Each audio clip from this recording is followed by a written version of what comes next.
Olá, internautas! Estamos aqui para entrevistar a doutora Luísa Albuquerque. Ela que é professora, que trabalha no TRT 8, no estado do Pará, e ela vai nos conceder essa entrevista para falar um pouquinho sobre todo esse trabalho que ela desenvolve. Doutora Luísa, que é linharense, mas que mora no estado do Pará já há algum tempo. Olá, doutora Luísa, tudo bem? Olá!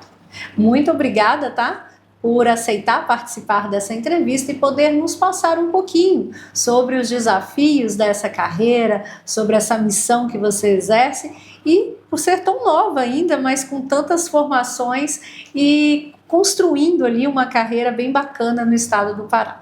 Eu que agradeço o convite, é um prazer estar aqui com vocês hoje e poder contribuir aí também para a carreira de tantos alunos que muitas vezes têm esse receio sobre como começar, por onde começar a formação dele profissional dentro da área do direito, que é uma área tão ampla. Pois é, e doutora Luísa, então ela é doutoranda e mestra pela Universidade Federal do Estado do Pará, especialista em Direito e Processo do Trabalho, professora da graduação e da pós-graduação do curso de Direito, professora e coordenadora das turmas preparatórias para o exame da ordem do Estúdio Jurídico OAB. Servidora pública do TRT 8. Servidora pública desde quando? Há quanto tempo? Servidora pública desde 2018, quando eu iniciei a minha carreira ainda no Tribunal de Justiça do Estado do Pará, que foi a minha primeira posse pública. E como foi para se chegar a este cargo? Foi bastante difícil, Como todo servidor público que passa numa prova de concurso, embora o concurso seja estadual, a concorrência lá é nacional. Então, assim, para mim, sempre foi muito claro que eu queria ser servidora pública. E ainda na graduação eu iniciei a minha preparação. E no 9º semestre da faculdade eu fui aprovada no concurso, no TJ. Esse concurso, ele foi um concurso que teve prova de título, e eu não tinha título porque ainda estava na graduação, então acabou que eu perdi muitas classificações em razão da ausência de titulação na época e também pela idade. Então, mais de 20 pessoas, por exemplo, passaram na minha frente só porque tinham mais idade que eu. E a idade é um critério de desempate. Então, dependeu aí de muito foco, já um foco que foi iniciado no início, da metade da graduação para o final, eu já estava ali focada na carreira jurídica. Carreira jurídica, devo perceber que é algo que você gosta muito. Bastante. Mas você não segue a área da advocacia. Isso, não sigo a área da advocacia porque queria ser servidora e um requisito para assumir o concurso público é que você tenha cancelado a sua OAB. Então, como todos os candidatos, eu fiz a prova da ordem também junto com a prova do TJ, até a minha prova da OAB foi no dia 3 de agosto, a prova do TJ no dia 10, uma semana depois. Passei na OAB de primeira, também já vinha estudando para o concurso e passei na prova do TJ. Me inscrevi nos quadros como advogada e quando fui tomar posse, cancelei a inscrição como advogada. Bom, você também é professora de Direito? Sim. Há quantos anos? Há 7 anos. Ok. E foi exatamente a partir da necessidade dos alunos para uma preparação para o exame da ordem que você sentiu, que precisava entregar algo mais ou preparar algo mais? Exatamente. Então, na graduação a gente tem uma perspectiva muito diferente do cursinho. O objetivo dentro da graduação é formar o profissional para o mercado jurídico. Então, normalmente, a gente vai enfatizar nas aulas dogmática, a gente vai enfatizar princípios, a gente vai desenvolver habilidades que eles vão exercer nas carreiras, carreira de advogado, carreira de promotor, de juiz, mas não necessariamente essa preparação ela vai voltar ele para a prova de concurso. Então, eu, como professora dos anos finais da graduação, percebia que nesse momento do exame da ordem, sem o qual ele não pode exercer a profissão dele, os alunos estavam muito despreparados lá em Belém. A gente não tinha um cursinho que conseguia atender essa necessidade. Por quê? A metodologia da maioria dos cursinhos, ela se volta só para a aula. O aluno tem uma carga horária de aula e todo dia tem aula, mas o aluno não sabe se organizar sozinho. Então, de nada adianta ele ter aula com um professor excelente se ele só vai ter a aula dele e não vai conseguir absorver o conteúdo porque ele não vai revisar. E aí eu percebia que não havia isso lá. E aí, da necessidade dele, chamei outros colegas, e nós abrimos um cursinho com uma equipe de professores formada professores doutores, professores mestres que têm essa formação acadêmica e poderiam contribuir para os alunos. E aí surgiu o Estúdio Jurídico, né, que como todo curso começou bem pequeno, mas a gente teve excelentes resultados desde a nossa primeira turma, por essa preocupação aí do modo, né, que o aluno vai ficar, o que ele vai estudar, que dia ele vai estudar, qual conteúdo, qual material. E organizamos a rotina desses alunos. Como a nossa primeira turma aprovou praticamente todo mundo, a procura foi muito grande na segunda, na terceira, na quarta turma, e aí a gente já está quase 3 anos no mercado, aprovando muitas pessoas, com a graça de Deus. Esse era um ponto. Então, há 3 anos que os alunos, isso somente os alunos do Pará ou alunos hoje de todo o Brasil? Como que funciona? Hoje estamos em todo o Brasil. Então, a gente iniciou com um curso local, mas desde o início sempre um curso com transmissão, que era para poder atender alunos do interior. Então, embora fosse um curso local, a gente atendia já o interior do estado. Depois surgiu a possibilidade, agora recente, de fazer uma parceria com a Hotmart, e aí o nosso curso ganhou destaque e passou a ser comercializado no Brasil todo. Hoje já temos alunos de vários estados que estudam com a gente, que estão sendo aprovados com a gente. Cada vez mais a gente vem ganhando essa notoriedade nos outros estados. E quantos alunos hoje já participam com vocês ou já participaram? Hoje, né, nessa turma que fez a prova no domingo passado, a gente tinha quase 400 alunos realizando a prova da ordem. Tá no momento de fazer o exame da ordem, isso? Isso, eles fizeram a primeira prova no domingo passado, agora dia 1º, que é a primeira etapa. E aí os alunos que obtiveram 40 pontos ou mais estão aptos a fazer a segunda fase. A segunda fase deles vai ser no dia 16 de fevereiro. Nessa primeira fase, eles fizeram uma prova objetiva. Então, eles tinham 80 questões e tinham que acertar metade. Só que, né, a gente fica pensando, metade é fácil. Só que a FGV, ela cobra 20 disciplinas. Então, são muitas matérias, as matérias têm um peso diferente. Então, tem matéria, por exemplo, ética, que vai ter 8 questões, e outras matérias, tipo filosofia, direito financeiro, previdenciário, que vão ter 2. E, às vezes, o aluno, ele vai fazer a prova da ordem sem nem saber o que ele vai encontrar. E aí ele encontra bastante dificuldade, tanto que a gente tem a nível nacional um percentual muito alto de reprovação na primeira fase, né? Em média, cerca de 20% dos candidatos que faz consegue aprovação na primeira fase, né? Justamente por esses fatores, conseguir administrar o tempo, saber o que a banca efetivamente vai cobrar dele. E aí eles fizeram a prova agora no domingo, né? No nosso curso a gente teve um excelente desempenho, né? Os alunos precisam fazer 40, mas a nossa média lá foi 50, 52, eles saíram muito bem na prova.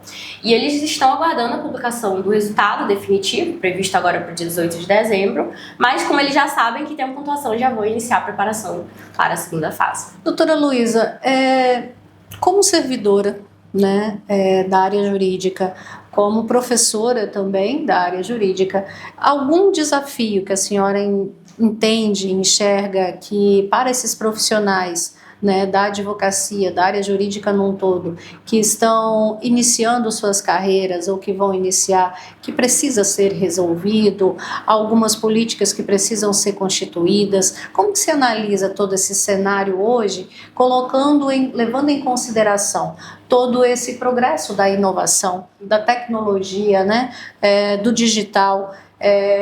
Como que se avalia, talvez, a necessidade desses profissionais ou desses alunos que pretendem seguir essa carreira em algumas situações, em alguns locais do país? Eu acho que o que mais a gente encontra dentro da faculdade são pessoas que têm muita vontade de realizar esse objetivo de seguir carreiras.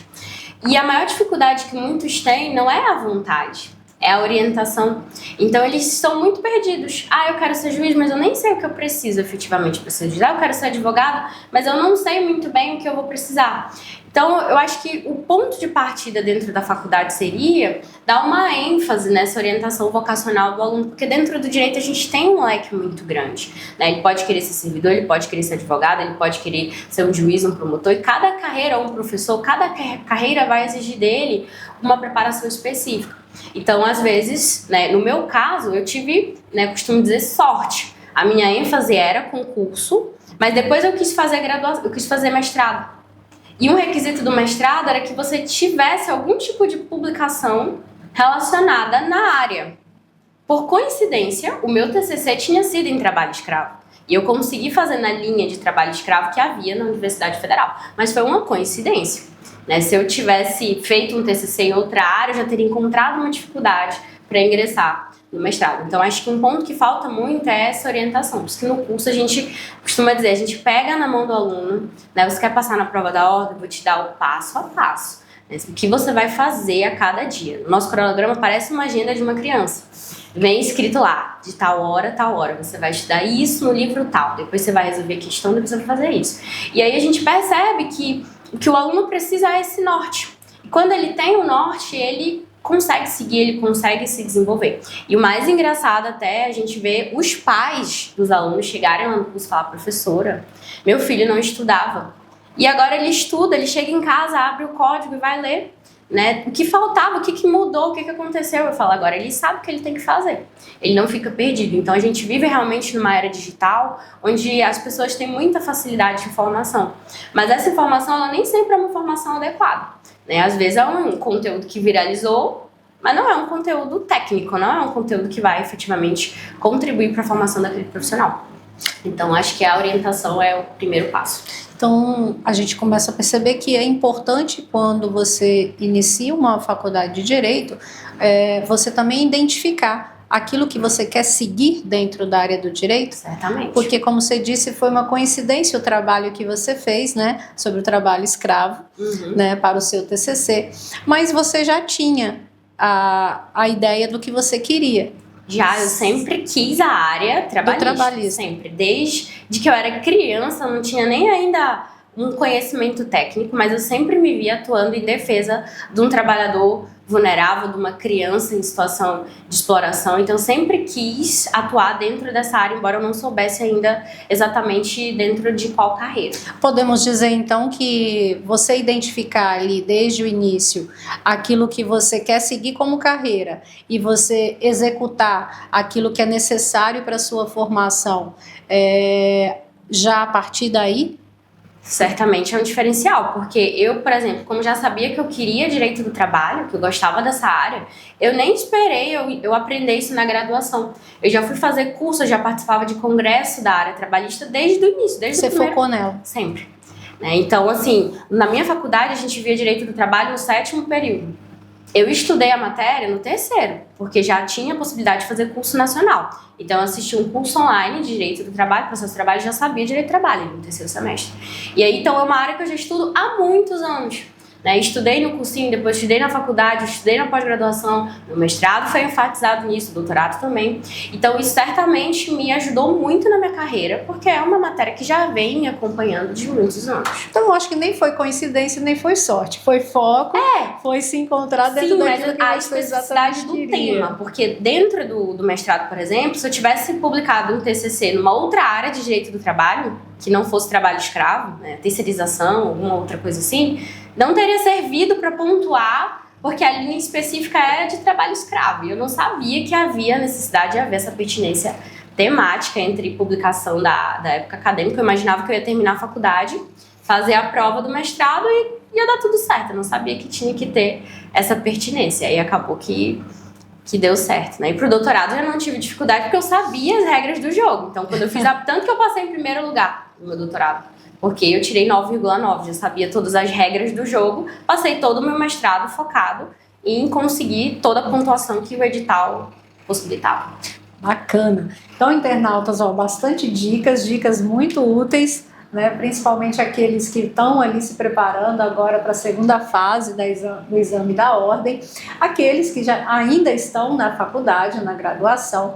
É importante, né? Então, você já definiu o que você quer seguir dentro dessa carreira jurídica, focar naquela especificidade para que você, a partir dela, construa todo o seu projeto de graduação. Exatamente. Para que você consiga atingir seu objetivo. Economiza um tempo e até evita da pessoa ter um sonho e quando ela for viver a realidade, ela vê que não era aquilo. Então, às vezes você pensa assim, a pessoa quer ser advogada, né? Aí ela ama ser advogada, mas ela nunca viveu advocacia. Aí ela vai trabalhar no escritório, ela vê que não tem perfil, né? O advogado precisa estar diligenciando, ele precisa estar indo o tempo inteiro até o fórum. Aí são as carreiras frustradas. Exatamente. Né? Aí ela vai ter que começar um novo projeto dentro de uma outra área. Então, o ideal é você ter alguma vivência na sua carreira dentro da faculdade. Eu fui estagiar em órgão público porque eu queria ser servidora. Então, eu já estagiava dentro do órgão para saber qual era a rotina do órgão. A gente fala, a doutora Luísa traz isso aqui para a gente como exemplo dentro da área jurídica, porque é o tema e é a área que ela atua. Mas é algo que serve para todas as formações e todas as carreiras, né, doutora? Exatamente. Então, a gente já saber onde a gente quer chegar sempre encurta o nosso caminho. E para os candidatos que vão fazer a prova da ordem, que já tem essa definição, é importante que ele não perca tempo. Então, tem gente que já sabe que tem a pontuação necessária e daí vai esperar o dia 18 para começar a procurar um cursinho, começar a pedir o código, que vai demorar pelo menos uma semana para chegar para ele. E aí você acaba perdendo um tempo que é muito valioso. Então, quem já sabe que está aprovado, o ideal já é começar imediatamente a se preparar, não perder tempo de jeito nenhum. Doutora Luísa, onde que as pessoas podem estar encontrando quais os canais, quais os endereços, para quem então quer se preparar, para quem quer estudar para passar no exame da ordem? Quem busca um curso que vai te dar o passo a passo para essa aprovação, pode seguir as nossas redes sociais no Instagram, que é o @estudio.jurídico, com 2 O's no final. E também pode seguir o meu canal do YouTube, que é o /professora Luísa Albuquerque. E lá nesse canal do YouTube tem toda uma programação voltada para o exame da ordem, especificamente agora para a segunda fase em trabalho. Show. E qual a mensagem que você deixa então para os profissionais da área, para aqueles que estão ali indo para o exame da ordem, aqueles que estão ainda na graduação? Qual a mensagem que você deixa para esse público? A mensagem que eu costumo deixar sempre para os meus alunos é que eles precisam acreditar que eles são capazes de realizar todos os sonhos. Então, quando a gente está nesse início da carreira, a gente acha que a gente não tem a capacidade. Como que eu vou ser juiz? Como que eu vou conseguir ser um professor de uma faculdade? Como eu vou conseguir? E ter essa vontade dentro da gente, acreditar que a gente é capaz, é o primeiro passo. Agora, não basta só a gente ter a vontade, né? É necessário que todos os dias a gente coloque em prática, né? Sacrifique coisas momentâneas para que a gente consiga efetivamente atingir o nosso resultado. E aí, falando especificamente da prova da ordem, que fica o meu recado para eles, que é o que eu já venho conversando com os meus alunos desde a primeira fase. A gente vai passar o Natal e o Ano Novo. Eu até brincava com ele, falei, vocês vão pedir pro Papai Noel a aprovação, mas vão passar o Natal estudando. Então, galera que passou, que vai fazer a segunda fase, nada de ficar de perna pra cima de 24 de dezembro até 1º de janeiro. Já é pra estar estudando direto, inclusive no Natal, inclusive no Ano Novo. Já começa 2025 aprovado na prova da OAB, podendo exercer a sua profissão. É a necessidade de se abdicar de muitos prazeres, né, para que a gente atinja os nossos objetivos. Então, quantas vezes lá na faculdade os meus amigos estavam, vamos pra festa. Falava, não vou não, porque se eu for pra festa, amanhã eu não estudo. Não é nem a hora da festa. Mas é o outro dia, a minha família viajava e eu não viajava, ou viajava com a família, mas levava o livro. Né? O meu pai sempre fala, nossa, primeira vez, quando eu já estava concursada, primeira vez que você veio sem o seu livro, que era o Vadimeco. Primeira vez que eu te vejo sem o livro. Eu falei, porque agora eu já tomei posse no concurso que eu queria exercer. Então eu não preciso mais estar com o Vadimeco, mas enquanto isso, ele veio comigo em todas as férias. Todas as vezes ele sempre esteve ao meu lado. É isso, gente. A gente acompanha então a carreira de uma doutora Luísa, né? Essa linharense que nos enche de orgulho. Tão nova, com uma carreira tão brilhante, e a gente vê o sucesso dela, mas a gente não consegue ter a dimensão da quantidade de abdicação que ela fez da sua vida familiar, da sua vida de juventude, né? Para poder alcançar os seus objetivos. E isso é um exemplo que é para todos nós, né? Em qualquer fase da nossa vida, que a gente toma por decisão encarar algum desafio para alcançar aquilo que a gente sonha, que a gente deseja. E vale a pena. Quando a gente lê o nosso nome na lista dos aprovados, tudo aquilo que a gente se esforçou vale a pena. A gente fala, nossa, ainda bem. Ainda bem, né? que eu fiz. É muito melhor, né, pensar, ainda bem que eu fiz, do que ter aquela dor, meu Deus, se eu tivesse, né? Se eu tivesse estudado aquele dia, tinha dado. Então eu sempre falo, é melhor pecar pelo excesso. Então ir para a prova com consciência tranquila, eu fiz o meu melhor. Muito obrigada, doutora Luísa, por toda essa conversa com a gente, por toda essa entrega de experiência, né, e também de muitos conselhos, né, de muitas orientações para que essas pessoas que buscam a carreira jurídica possam estar se preparando e se tornando profissionais ainda melhores. Eu que agradeço o convite. E aí fica o convite para vocês, se inscrevam lá no nosso canal e sigam a rede social, porque todo dia eu fico colocando vocês para estudar e focar na vida de vocês. Então o motivacional é diário lá nos perfis do cursinho. Isso, muito obrigada, tá? Eu que agradeço. Internautas, essa foi nossa entrevista, né, dentro da área jurídica com a doutora Luísa Albuquerque. Acompanhe essa entrevista no nosso site endies.com.br, os recortes nas nossas redes sociais, @endies, e a entrevista completa no nosso canal do YouTube. Até a próxima!